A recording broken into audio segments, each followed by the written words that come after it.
बिस्मिल्लाहिर्रहमानिर्रहीम। नाज़रीन अस्सलाम वालेकुम, मैं हूँ इमरान वसीम। नाज़रीन, इस्लामाबाद हाई कोर्ट से एक बड़ी ख़बर आप नाज़रीन के साथ शेयर करेंगे। ख़बर यह है कि नवाज शरीफ की अपीलों पर गुज़िश्ता रोज़ इस्लामाबाद हाई कोर्ट ने जो फ़ैसला महफूज किया था, वो फ़ैसला आज इस्लामाबाद हाई कोर्ट की जानिब से सुना दिया गया है। 9 सफ़ात के इस तहरीरी फ़ैसले में नवाज शरीफ की अपीलों को मुस्तरद कर दिया गया है। नवाज शरीफ की एहतसाब अदालत की सज़ाओं को बहाल कर दिया गया है। लेकिन इसके साथ साथ जो 9 सफ़ात का फ़ैसला है, उससे पढ़ने के बाद ऐसा भी लगता है कि एक ऐसी विंडो नवाज शरीफ को फराहम की गई है जिससे आइंदा आने वाले दिनों में मुस्तकबिल में नवाज शरीफ अदालती रिलीफ के लिए इस्तेमाल कर सकते हैं। आज के प्रोग्राम में हमारे साथ सीनियर सहाफ़ी हसनात मलिक मौजूद हैं। उनसे जानते हैं कि ये जो फ़ैसला अदालत की जानिब से सुनाया गया है, इसमें क्या उन्हें भी यही लगता है कि नवाज शरीफ को कोई रिलीफ जो है वो इस फ़ैसले के ज़रिए फ़राहम किया गया है, लंदन में क़याम का उन्हें लाइसेंस मिल गया है। तो हसनात मलिक, आपको वेलकम भी करते हैं। आप इस फ़ैसले को किस नज़र से देखते हैं? अपीलें तो मुस्तरद हो गई, सज़ाएँ भी बहाल हो गई, लेकिन कहीं ना कहीं विंडो मौजूद है जिसका फ़ायदा जो है वो जुडिशल रिलीफ के लिए नवाज शरीफ जो है वो इस्तेमाल कर सकते हैं उस विंडो को। देखिए, इसमें जो ऊपर इस्तेमाल किया गया कि जी उन्होंने वो चले गए, एक तो उन्होंने कहा कि ये फ्यूगिटिव यानी ये मफरूर हैं, वो मफरूर डिक्लेयर हो गए हैं। और मफरूर जिस तरह एक मफरूर होता है उसकी जो जिस तरह एक जिसके साथ जो भी कोर्ट का रवैया या जो भी बर्ताव होता है, उसी तरह नवाज शरीफ के साथ भी किया गया है। और मेरा ख्याल है कोई एक्स्ट्राऑर्डिनरी रिलीफ नहीं दिया गया। मेरिट तब होता है जब मेरिट पे जो है वो होता, लेकिन उन्होंने कहा कि वो ही लॉस्ट हिज ऑडियंस, यानी वो वकील के ज़रिए उनकी कोई इस्तदा यहाँ या मुद्दा वो अपना बयान नहीं कर सकते। पहले उन्हें सरेंडर करना होगा, फिर उसके बाद ये होगा। तो अब देखें, इसमें जो आखिरी पैराग्राफ है उसमें तो यही लग रहा है कि किसी टाइम पे भी वो आके यहाँ दरख्वास्त दे के जब वो सरेंडर करें और फिर अपनी अपील में ज्वाइन कर सकते हैं। लेकिन वो फिर भी ये है कि उस वक्त कोर्ट देखेगी क्या उनको मेरिट पे जो है वो उनको रिलीफ देना भी चाहिए, उनका केस सुनना भी चाहिए या नहीं।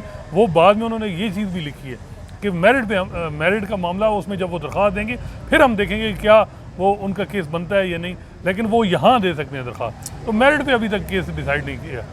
नाज़रीन, आप ये हसनात मलिक जो बता रहे थे और जो हाई कोर्ट के फ़ैसले का आखिरी पैराग्राफ है उसमें ये लिखा गया है कि नवाज शरीफ वापस आएँ या पकड़े जाएँ, यानी अगर वो ख़ुद से पाकिस्तान में वापस आ जाते हैं या उन्हें हुकूमत की जानिब से, हुकूमत पाकिस्तान की जानिब से किसी तरह से गिरफ़्तार कर लिया जाता है, तो इस सूरत में उनकी जो अपील आज खारिज की जा रही है, इस अपील को बहाल कराने की वो दरख्वास्त इस्लामाबाद हाई कोर्ट में दे सकते हैं। तो ये जो बात अदालती फ़ैसले में लिखी गई है, इससे पढ़ने के बाद तो ऐसा लगता है कि जो नैब का मौक़िफ़ था कि मेरिट के ऊपर अपीलों को मुस्तरद कर दिया जाए, नैब की बात तो नहीं सुनी गई। और जो आज़म नज़ीर तारड़ कह रहे थे कि अदम पैरवी की बुनियाद पर इन अपीलों को खारिज कर दिया जाए, तो आज़म नज़ीर तारड़ की बात जो है लगता है कि एक्सेप्ट हुई है और अदम पैरवी के ऊपर इन अपीलों को खारिज कर दिया गया है। मैंने जो इमरान जल्दी से देखा है, इसमें तो नैब की आर्गूमेंट ही नहीं डिस्कस ही नहीं की इस्लामाबाद हाई कोर्ट, यानी जो उनकी जो था मुद्दा, जो आर्गूमेंट थे नैब के वकील के, वो डिस्कस ही नहीं हुई है। तो उस हवाले से अब क्योंकि मैंने तो कवर नहीं किया, जो यही बता रहे हैं कि उन्होंने कहा था कि मेरिट पे करें, वो उन्होंने डिस्कस ही नहीं किया। उन्होंने सारा जो उनके 9 पेजेस हैं, वो जो हसन मखदूम साहब हैं और आज़म नज़ीर तारड़ जो सेनेटर हैं PMLN के और उनको माइकस बनाया इस्लामाबाद हाई कोर्ट, उनके जो आर्गूमेंट थे और फिर उस पर जो है अपनी जो है डिस्कशन की है। तो उस पर जो आखिरी पैराग्राफ में यही है कि भाई वो किसी टाइम पे भी दरख्वास्त दे के जो है वो दोबारा जो है वो अपनी अपील मेरिट पे उनकी सुनाई हो। लेकिन हसनात, यही जो बात आप कर रहे हैं कि किसी वक्त पे दरख्वास्त दे के अपनी अपीलों को बहाल करा सकते हैं, खुद वापस आ जाएं, अदालत के सामने सरेंडर कर दें या गिरफ्तार हो जाते हैं, तो अब दरख्वास्त तो उन्हें इस्लामाबाद हाई कोर्ट में देना होगी। तो अगर ये अपीलें मेरिट पे डिसमिस हो जाती तो इस सूरत में तो नवाज शरीफ के लिए मुश्किलात पैदा हो सकती थी। 30 रोज़ का फिर उनके पास वक्त होता, पाकिस्तान आना उनका लाजम हो जाता, क्योंकि अपील दायर करने के लिए उनकी खुद की मौजूदगी पाकिस्तान में ज़रूरी थी। वकील को उन्होंने वकालतनामा भी देना है, तो ये बहुत सारी मसाइल होते, मुश्किलात होते। ये जो एक ओपन किस्म का फ़ैसला हमें नज़र आया, इससे तो लगता है कि नवाज शरीफ जब तक लंदन में रहें, इलाज कराएं, सियासत कराएं, कोई कदर नहीं। जब वो पाकिस्तान में वापस आ जाएं, अदालत के सामने सरेंडर कर दें या गिरफ्तार हो जाएं किसी भी तरीके से, जब भी वो चाहें अपनी आके इस अपील को बहाल करा सकते हैं। तो ये एक तो बहुत बड़ा रिलीफ भी नज़र आ रहा है ना। नहीं, ये हर एक के होता है, फौजदारी केसेस में अमूमन होता है, ये कोई अलहदा नहीं है। लेकिन अब ये चीज़ है कि वो एज ए वकील के अब उनका वकील पेश हो जाए नवाज शरीफ साहब, वो नहीं हो सकता। वो जिस तरह मुशर्रफ साहब ने अपनी ऑडियंस लास्ट की स्पेशल कोर्ट में जब वो बाहर चले गए, इसी तरह नवाज शरीफ साहब भी छोड़। लेकिन यहाँ ये नहीं है कि मेरिट पे डिसाइड नहीं हुआ, मुशर्रफ साहब का फैसला हुआ। अब ये देखना होगा कि क्या अब जो मुशर्रफ साहब का फैसला स्पेशल कोर्ट ने किया और उनको सज़ा दे दी, अब उसमें उसका क्या उसका फेट होगा इसमें, क्योंकि ये अपील स्टेज थी, वो ट्रायल स्टेज था। तो ओवरऑल जो है ये देखा जाए तो वो ये है कि जब तक वो खुद सरेंडर नहीं करते उनकी कोई सुनवाई नहीं होगी, स्टिग्मा उनका जो कन्विक्शन है का है वो रहेगा। नहीं, तासुर तो फिर अदालती फैसले से यही जाएगा ना कि आप जब भी सरेंडर कर दें, आप जब चाहें जो है वो गिरफ्तार हो जाएं, अदालत के सामने पेश हो जाएं, आप आकर अपनी ये अपीलें जो हैं, जो अजीज़ा रेफरेंस में एहतसाब अदालत ने फ़ैसला सुनाया है, एवनफील्ड रेफरेंस में एहतसाब अदालत ने फ़ैसला सुनाया है, आप इन अपीलों को बहाल कर सकते हैं। तो कोई टाइम लिमिटेशन तो नहीं है, तो जब तक भी वो लंदन में रहना चाहें रह सकते हैं। हम ओपनली बात करें, किसी के खिलाफ नहीं बात करें, तो फैसले से ऑब्वियसली तासुर तो यही जाएगा ना। फिर देखिए अब इसमें वो अगर सज़ा अब देखना ये जो आप कहें कि जी इस्लामाबाद हाई कोर्ट कर देती, फिर अपील हो जाती सुप्रीम कोर्ट में भी, उस लेवल तक उन्होंने मेरिट पे नहीं किया इसका। अब इसमें देखना होगा कि जी क्या वो मेरिट पे ऐसे कर सकते थे। मेरा ख्याल है कि जिस हिसाब से कानून के मुताबिक उन्होंने बिल्कुल उनको मफरूर के तौर पे, जिस तरह एक आम आदमी मफरूर होता है तो उसकी अपील होती है तो वो सज़ा होती है, उसी तरह ही नवाज शरीफ को ट्रीट किया, कोई एक्स्ट्राऑर्डिनरी ट्रीट नहीं हुई। तो अभी भी देखें उन्होंने, अब वो अपील जब वो आएंगे, दरख्वास्त देंगे एप्लीकेशन कि जी मैंने सरेंडर कर दिया है, एक तो वो जब सरेंडर करेंगे तो वो जेल में जाएंगे। हम ये तो बात ही नहीं कर रहे, लेकिन वो भी अकॉर्डिंग ऑडियंस को समझाने की कोशिश कर रहे हैं कि इससे फ़ायदा क्या हुआ, नवाज शरीफ को नुकसान क्या पहुंचा, ये फैसला किस तरफ जा रहा, किस तरफ नहीं जा रहा। हम तो ये चीज़ डिस्कस कर रहे हैं। अगर ये अपीलें डिसमिस हो जाती और फिर सुप्रीम कोर्ट में अपील दायर करनी, तो कितना प्रोसेस मुश्किल होता, इस पर भी आप बता दें। फिर देखिए वो उसमें सुप्रीम कोर्ट होता तो सुप्रीम कोर्ट अब ये नहीं, उसमें भी देखने वो यही नज़र आया क्योंकि जो सारे लॉ पॉइंट उन्होंने डिस्कस किए पाकिस्तान में 1981 से लेके उसके बाद बड़े बड़े फैसले आए, वो सारे फैसले उन्होंने डिस्कस किए और वो सुप्रीम कोर्ट के फैसले को ही फॉलो की है। तो मेरा ख्याल है कि वो मेरिट पे हो नहीं सकता था, इस वजह से जितना हो सकता था कि जी उनको मफरूर और किया।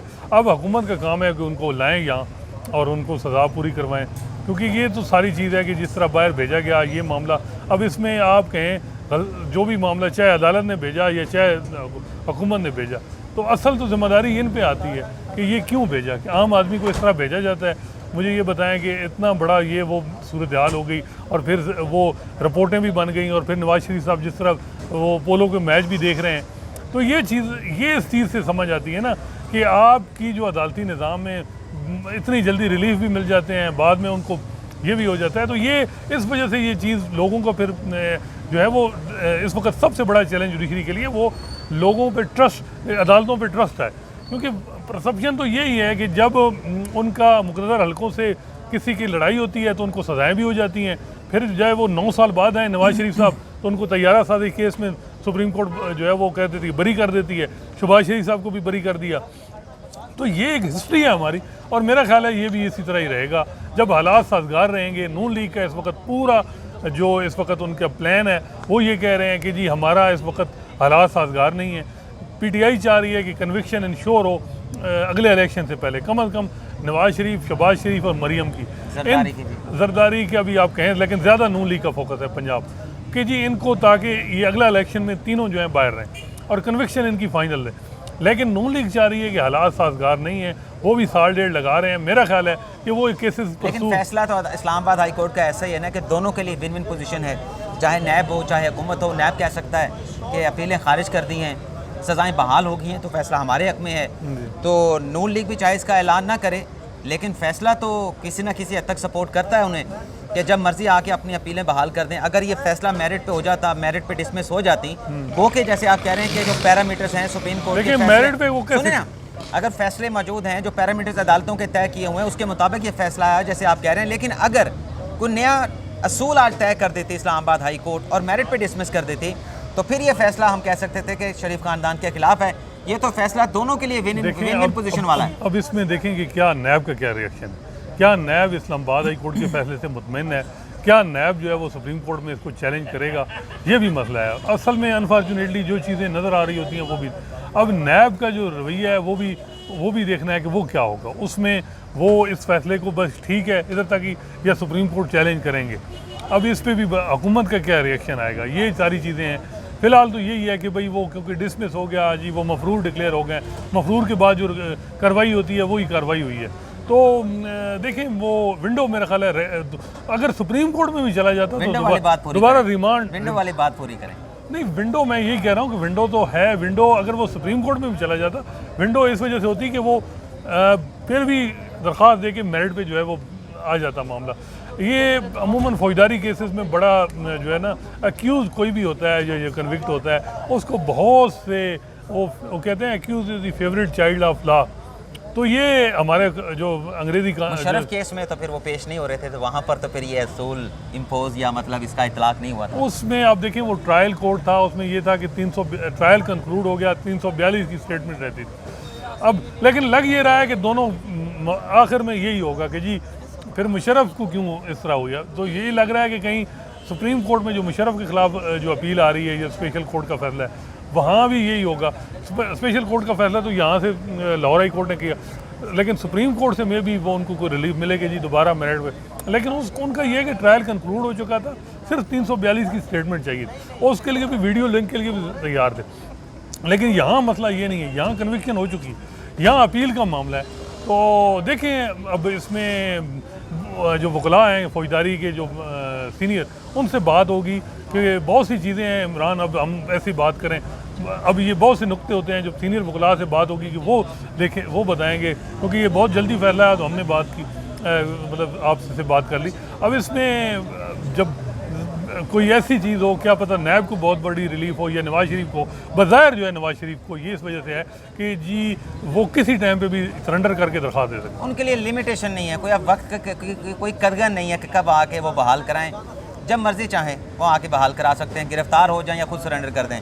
लेकिन बड़ा नाज़रीन हमारे साथ हसनात मलिक मौजूद हैं। मैं आखिरी बात, मेरा ख्याल है कि नून लीग का इस वक्त नवाज शरीफ का है भी नहीं कि कन्विक्शन हो। उनका जो असल फोकस है और जो अगले इलेक्शन में आ रहा है वो मरीम नवाज़ की कन्विक्शन को ख़त्म करना यहाँ, और अगले इलेक्शन के लिए उनको इलेक्शन ताकि वो एलिजिबल हों इलेक्शन के लिए। नवाज शरीफ मेरा ख्याल है कि अब कोई इतना नहीं है कि वो कहें कि जी उनकी कन्विक्शन ख़त्म की जाए, मेन फोकस मरीम नवाज़। नाज़रीन अभी हसनात मलिक साहब हमारे साथ जो मौजूद थे, ये जो हमने बातें की हैं फैसले के हवाले से, जो ऑब्वियस चीज़ें नज़र आ रही हैं, जो तासुर मिल रहा है कि फ़ैसला ख़िलाफ़ भी है लेकिन शरीफ ख़ानदान के हक़ में है। तो ये फ़ैसले के जो आखिरी 2-3 पैराग्राफ हैं उनको पढ़ने के बाद ये वीडियो हमने तैयार की है, ये तज़िया हसनात मलिक का आपके सामने हमने पेश किया है। अभी इसके बाद आपसे इजाज़त लेने के बाद ये जो फ़ैसला है 9 सफ़ात का, इसको पढ़ेंगे और फिर उस 9 सफ़ात के फ़ैसले की जो मुकम्मल तफ़सीलात हैं वो भी आप नाज़रीन के साथ शेयर करेंगे। तो फ़िलहाल आपसे इजाज़त चाहते हैं, दुआओं में याद रखिएगा। हसनात मलिक और मुझे इजाज़त दें। अल्लाह हाफ़िज़।